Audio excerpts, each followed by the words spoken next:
navigating modern manhood, exploring what it means to be a father, a husband, and a man in the 21st century. Now with your hosts, Scott and David. Hi, and welcome to this next episode of Modern Manhood. Welcome. Hi, Scott. How are you? Yeah, I'm good, David. Thanks. How are you? Yeah, pretty good. It's getting hot here in Vienna. I don't know about Slovenia, but 32 degrees at the moment, and it's only getting hotter. We're not even into the end of June, into real summer. So it's a hot time. Yeah, no, we're just pipping you at the moment, 34, and yeah, absolutely right. It's summer and it's come full throttle. So just enjoying being outside, and also the coolness when the night drops in. Yes, when it drops. So, and we've got something special today, Scott. So we have our first guest. Do you want to tell us a little bit about our guest, and then we'll bring them in? Indeed, we do. Yeah, we've got Leam Callaughan, a mental health specialist who tries to focus and specialise with young Aboriginal and Torres Strait Islander kids. And he's got his own podcast and everything else. I've had some really great chats with him. I've been lucky enough with my wife, Jasmina, to jump on his podcast and share what we do. Cool. And yeah, I love his passion. I love his vision. And I thought, as we're discussing being modern men and what modern manhood means to us, why not get him on and see what it means to him? Great. Well, let's bring in Liam.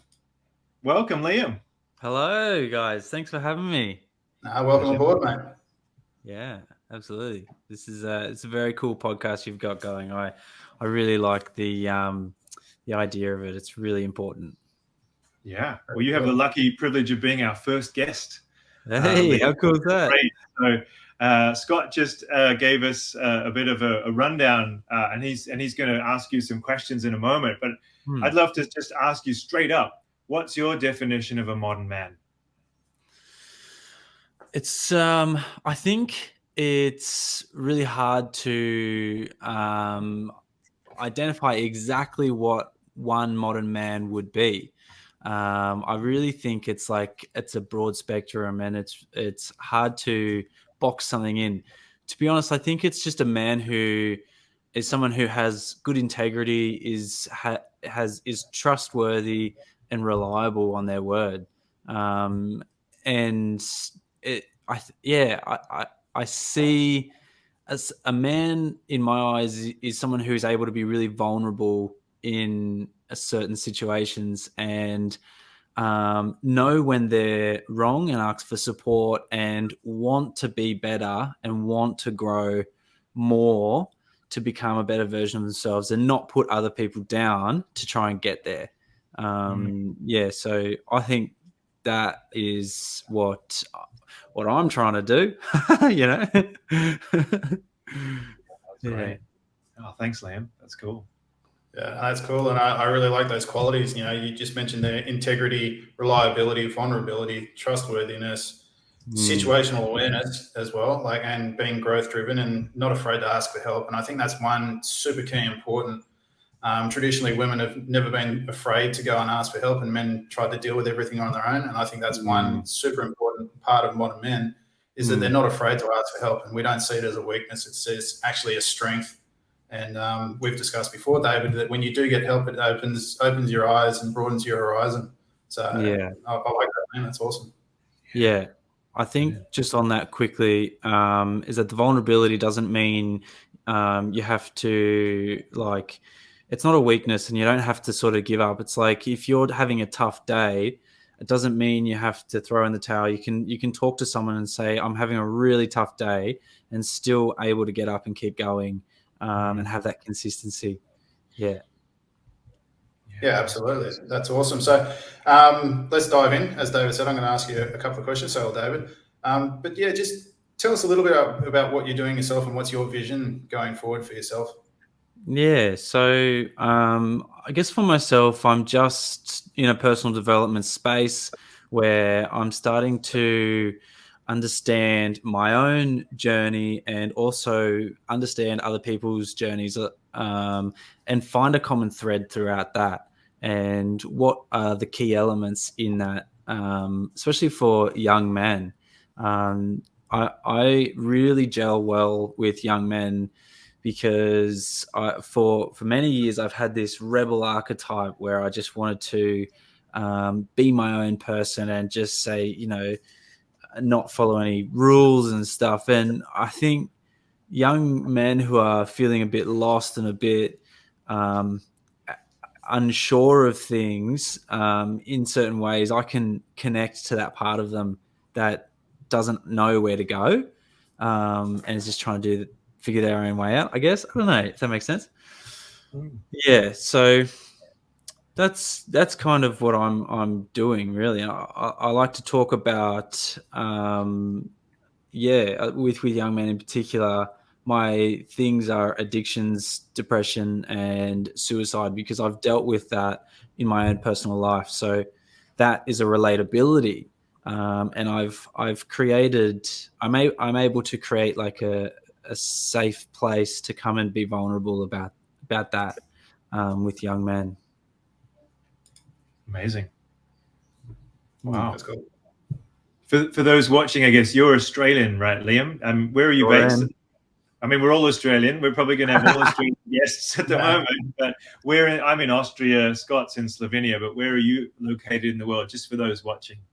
So I'm actually down on the Sapphire Coast, down at Pambula. Okay. Yeah, I was living in Canberra for quite a while, but I've just recently moved. Okay, so that's New South Wales, Pambula? Yep.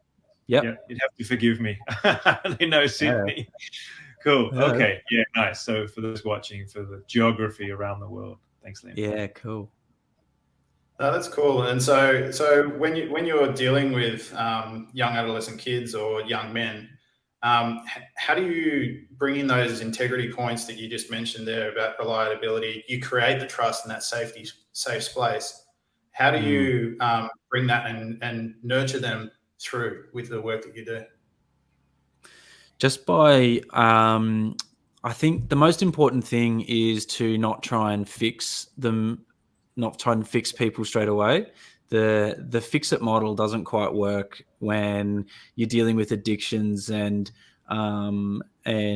like depression, suicide, especially. It's more of a let's hold a space and just allow that emotion to be there, figure out what it wants to say, and then we'll create an action plan to get you moving forward. Because I think it's really important for young men to have something to sink their teeth into and to actually build upon and go, oh, here's my progress.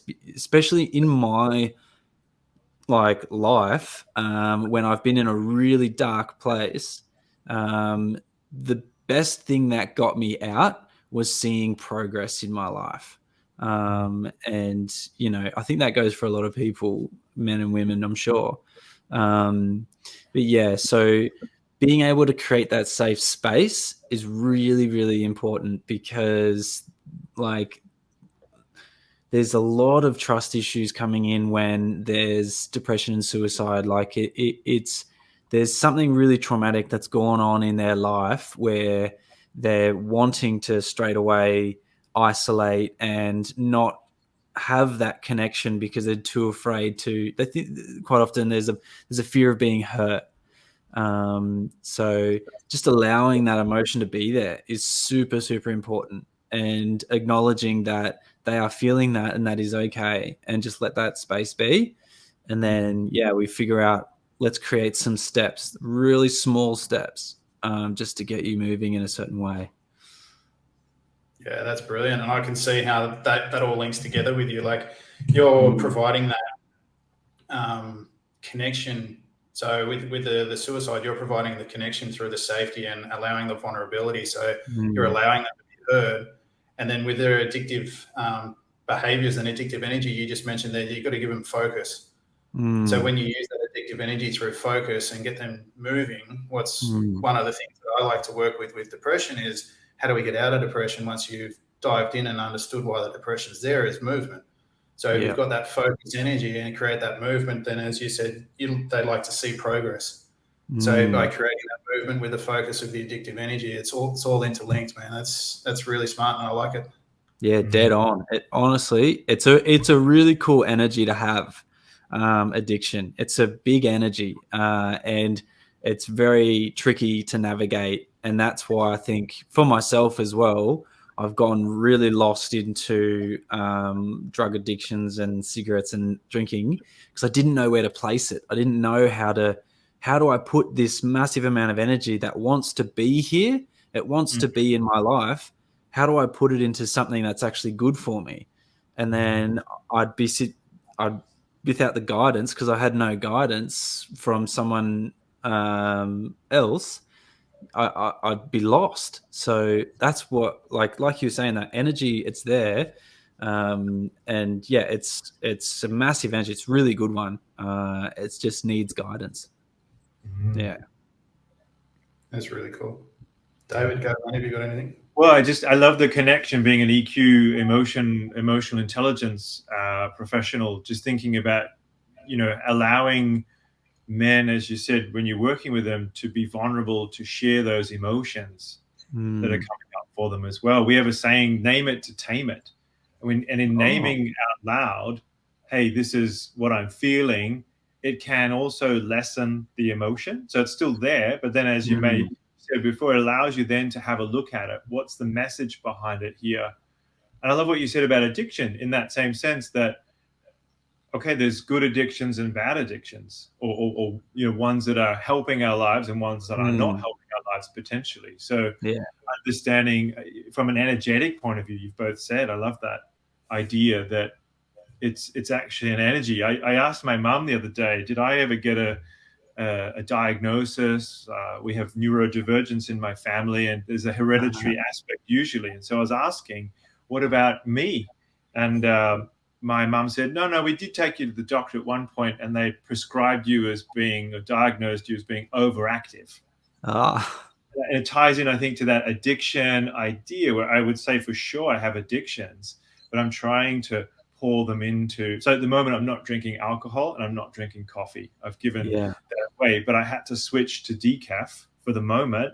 So I'm having the ritual, the addiction to the ritual of setting my day up well, but I'm not stimulating myself with caffeine in that same way. And so, it's like I still get to enjoy my hot drink, and at some point I might get to tea, or I might get to something else, you see, but I'm replacing, rather than just, this is bad, you're bad for drinking coffee, chastising ourselves and spiraling down, when I can go in a different direction. So thanks for highlighting that. Yeah. And also, like, when you're trying to give, so your addiction might be placed in one area, and say, like, you might be wanting to do public speaking, David, and really grow this public platform and create this big audience. So for you to get there, right, like, there would be an element of, in a healthy addiction, there would be a healthy addiction to want to get to that place. And so that same energy was always there. It just got transferred to you wanting to become this big professional person. It's just a transference of energy. And how do you figure that out if you've got no guidance? It's tricky. Yeah. Speaking of guidance, who were your, did you have you said growing up, did you have a role model or a father figure or a dad in that way that was helpful in leading you?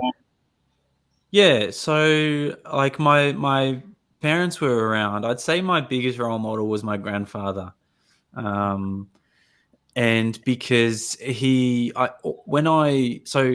when me and my sister and the other cousins came into the world, so he had grandkids, he completely shifted his energy into realizing what actually matters in the world. And for instance, like, all I heard was stories of him being a really tough man to my dad and his brother and his sister, and just, like, really tough. And then once we sort of came into the picture, he really softened up and actually shifted his realization of, family is really important. And I was so inspired by hearing of the hard stories that I never saw to the man that I actually saw, and how caring and forgiving he was as a person. I love that. And he also was like a pack a day smoker. And basically, the doctor said that you need to give up cigarettes or you're going to die, because you've got emphysema and it's getting really bad. And so he quit. And because his motive was that he wanted to see his grandkids grow up, and also everyone else in the family as well. It wasn't just about us. It was like that big key thing in his life that made him shift his addiction and made him realize, oh, I actually need to give this up. So yeah, to be honest, I've always been so inspired by my grandfather. Yeah. And my dad as well. Like he's definitely been a really important male role model in my life. Like he's taught me what hard work is, and that if I want something, to go out and get it. And and I love him for that. Absolutely. Yeah. No, that's cool, and I like that. And it's just at the very beginning there, you said, your values can change through circumstance. So your grandfather's values changed through circumstances, right? So Yeah. even you've dealt with your addictions and your depression and your suicidal thoughts and everything. You actually had a role model for your addictions, whether you knew it or not back then.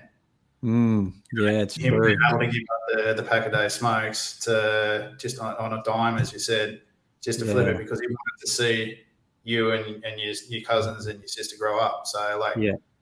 that's really good. And what you were talking about was giving that addictive energy focus. Yeah, that's it. That's So all it that's wants. cool. Yeah, and like your old man as well. Your old man's giving you the dedication and hard work to get what you want. So when you've got that addictive energy, it'll make it a little bit easier because you've got it. And I just want to ask one question. How, when someone's got this super addictive energy, like a lot of people are attached to it, what's Mm. your key in terms of shifting that so that you can shift it and show them the benefit of placing that energy elsewhere to get, whether it's the life they want, whether it's the job they want, Yeah. what's your key thing that you use, if there is anything? It's really tough. And in my experience, it is tough because there is a chemical addiction usually, or even if it's just over exercising and you're this super athlete, that's still an addiction that could be damaging. Right. And to get someone really focused, you have to have a really big picture and then really sort of tone it down. And so, for me, for example, I didn't really want to be here anymore. And then I actually started gardening as a business. Not as a business, I was hired as a gardener at the Swiss Embassy. And then I didn't really know what I wanted to do, but I just didn't kind of want to be here. And I started to see the impact that the plants that I were planting, that had an impact on the nature around me. And at the beginning, I really didn't think anything of it. But like I planted a whole hedge of lavender, and I just was like, whatever. And then I started to see the bees come around, and then I would see the bees go on to the next flowers, and then it just clicked, and I was like, whoa, this small thing has a huge impact. And it's like, oh, it really does matter. And then that made me start to think, well, if the plant matters, then do I matter? And if I reckon the plant matters, well, then I probably matter as well. And that began my journey of releasing the addictions. And they were still in my life for a time after. I got the support. That was the moment where I was like, I need to admit that my way of living is not like healthy, and it's not going to serve me or the planet. So I needed to go get support. And yeah, so when someone is really stuck in their addictions, um, through my experience, it's really showing them what's important to them, because everyone's different. So someone might someone might really love their family and then be really stuck in addictions, and then you might show or talk to them. Well, imagine when you get to 60 years old, like, and you're still doing these addictions. Do you reckon, how are you going to feel? Imagine if you have grandkids, like, you start to bring in these images of, well, what if, and then they recalibrate and go, oh, is this worth it? Probably not. Yeah. I hope that answers it. Yeah. No, it's cool indeed. Go, David, please. Just, yeah, really, thank you for sharing a very personal story there, Liam. I mean, where Yeah. you were able to turn that corner and see the beauty in the small things, and others may be struggling out there to see similar. And two things you say: get support. We all belong to the same academy in Australia, so getting that support. And our mentor said yesterday in a group, even he gets support. So the Yeah. support he's providing, he's getting the support. So everyone, he said, no one can ever do it alone. You've got to get that support. But I really love the way I've done a lot of gardening in my life for my grandparents and my grandfather in their big garden in Melbourne. And, you're right, just seeing that growth, seeing the work, being able to work in the land as well, in nature. It's probably very uplifting. I mean, you're the Reiki master, Scott, but for energy and for being able to kind of connect again, that was probably a really important turning point in your life. Yeah. Yeah, absolutely. Yeah. I love being out in nature, for sure. Yeah. That's really cool. And as you say, David, it's actually grounding energy when you actually get in there and work. I too, my first job at home, first bit of pocket money was working in the garden. Oh, But yeah. it grounds you and actually gives you focus, I find. And it's brilliant. It's, as you said, like just planting that lavender gave you an understanding of the impact that one singular thing can have. So it's like you never underestimate your value as a person. So it could just be that you give one person a smile that day. You never understand the impact of that smile on that person's life. And I think it's really courageous and inspirational what you're doing in talking to young men, young modern men about their addictions, their depression, and suicidal thoughts. And I think this leads me to my next question: was when you're understanding your value, you ask that question, what if? That leads to the title in your podcast, right? Like, what's your why? So tell us a bit more about your podcast, if you can.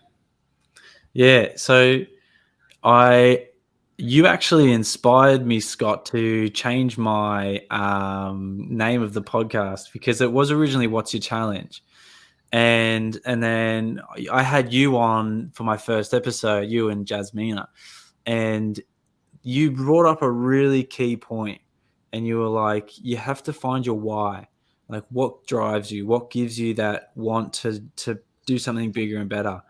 And that's why as soon as you said that, I just went, oh, bang, that's it. Because that's so important.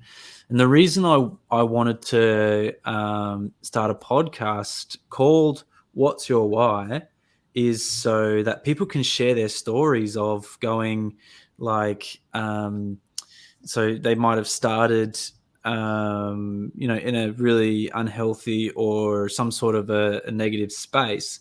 And then what was that clicking moment that made them go, I want something more, and just, and go get help, go get support, grow, figure yourself out. Because I think in every single person who has changed the way they are, or changed their life, or created something, there was always that first spark of why am I doing this? And I want to talk to people about that, because I believe there is a common thread through basically every single person, and their why is very similar quite often to most people. Well, like different environments, but it might be because I want to create a better environment for myself, or for my planet, or for my family. And I really like this idea of understanding that everyone is different physically, that there's quite often there's this connection that I see between people that it's like, oh, we're actually not that different. Like our universal needs, we're all sort of looking for the same thing almost, if that makes sense. And that's usually purpose or belonging or, something like that. So, yeah, What's My Why is all about just helping people. Well, not helping people, we're just talking to people about what got them to where they are and why. Yeah. Yeah, well, I think actually discussing that will help people, and that's sort of what David and I are trying to do in the same thing, is discuss what Yeah. we feel and our guests feel, what it means to be a modern man, and dive into it. So yeah, you're looking for a common baseline or a universal thread that we all have. So that's Yeah. awesome. And it allows for a vulnerability, and it's giving permission for a vulnerability to say, hey, I was here, this is how I was feeling, and to inspire people hopefully to go, oh, that's how I was feeling as well, and maybe I can do some changes in my life too. So navigating modern manhood, young men will listen to this and go, oh, I didn't know you were allowed to be that vulnerable. I didn't know. I had no idea that you're allowed to be sad, and that, or that you're allowed to feel emotions and still get somewhere in life. And I think that is so awesome. That, like, this podcast is amazing. Yeah. We say emotions drive people and people drive performance. So I work with a group called 6 Seconds. Emotions last 6 seconds, which means that the neuropeptide, when it comes out of the amygdala, lasts 6 seconds. But I often think of it like a drip on a tap. So if you have a leaky tap, you get a drip, drip, drip. Think of that as each time an emotion, and it lasts. But if you have the sink plug in, eventually that sink will fill up. And that's how we create a feeling. And if we leave the water in there, after a while, it probably changes color, or, you get a bit of algae in there or something, creates a mood. So it's the same thing. We can have emotions, and you're absolutely right. I didn't know I could share. And that's what we want to do with you, with other guests, and inspire people to say, well, for men especially, emotions are so important. Women have been used to, for years, getting into groups and talking and often sharing and expressing emotions. Name it to tame it. Remember, it helps us to transfer and move the emotion. And so therefore, if we're not doing that, we're bottling it up. And as you said, that can lead to, in the groups that you're working with, depression, suicide, and anxiety, and other mental health challenges. But it's and all the leadership literature. I'm reading this book at the moment, Trust and Inspire, and it's all about vulnerability.